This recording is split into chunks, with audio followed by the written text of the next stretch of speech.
প্রিয় ভাইয়েরা আমার, একটা বিষয় আমাদের খুব জানা দরকার। আমাদের মাঝে অনেক মুরব্বী আছেন যারা বয়স হয়ে গিয়েছে, বার্ধক্য জীবনে উপনীত হয়েছেন।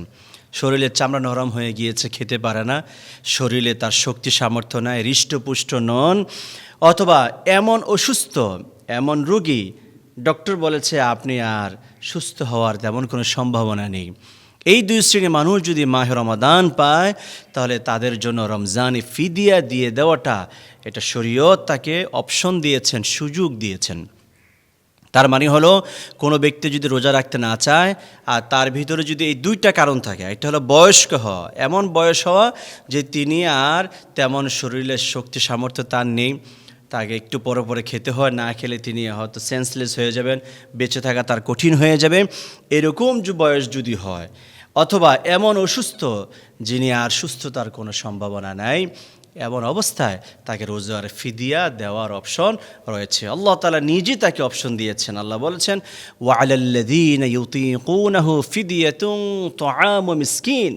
আল্লাহ বলেন, যা রোজা রাখার সামর্থ্য নাই সে যেন মিসকিনকে খাবার খাওয়িয়ে দেয়। তাহলে আপনি ফিদিয়া দিবেন, ফিদিয়া কতটুকু দিবেন, কিভাবে দিবেন? শরীয়ত এটা আমাদেরকে বেঁধে দিয়েছেন। সেটা হলো, আপনি মাহে রমজানের রোজার পরিবর্তে, আপনি একটা রোজার পরিবর্তে একজন মিসকিনকে আপনি দুবেলা মধ্যম পন্থায় পেট ভরে খাওয়াবেন।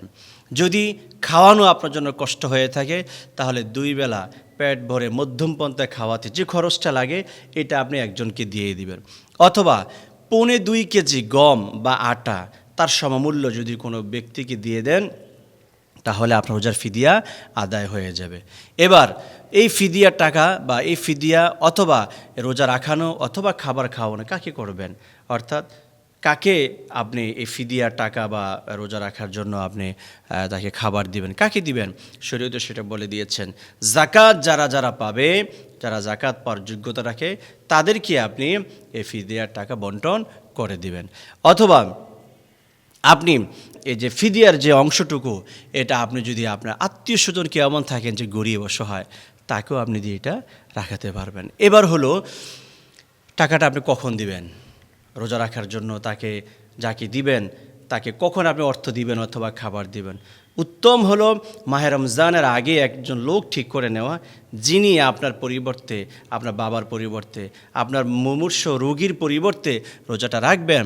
একটা লোক সিলেক্ট করে নেওয়া, রমজানের আগে তার হাতে পৌঁছে দেওয়া, কারণ উনি তো এটা দিয়ে রমজান রোজা রাখবেন। অথবা রমজানের ভিতরে দিতে পারবেন, রমজানের শেষেও দিতে পারবেন, অপশন রয়েছে। রমজানে প্রথম দিয়ে দেওয়া, এটাই হলো উত্তম, কারণ আপনার এটা দিয়েই কিন্তু সে রমজানে রোজা রাখবে।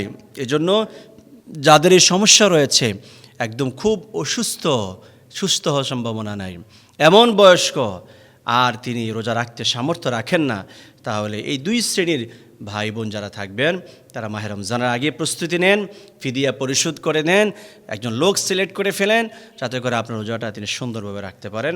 আল্লাহ তাআলা আমাদের সবাইকে এই ফিদিয়া দিয়ে এই দুই শ্রেণীর মানুষকে যেন রোজা রাখার আল্লাহ তাআলা রোজা প্রতিদান দেওয়া কি রোজা রাখার জন্য আল্লাহ তাআলা ব্যবস্থা করে দেন। আমরা এখন থেকে চেষ্টা করব। এর বাহিরে যদি আমরা বলে থাকি যে আমার তো ঠান্ডা, জ্বর, কাশি, আমার গ্যাস্ট্রিক, এই পরিবর্তে আমি একজনকে রোজা রাখাই দেবো, এটা হবে না।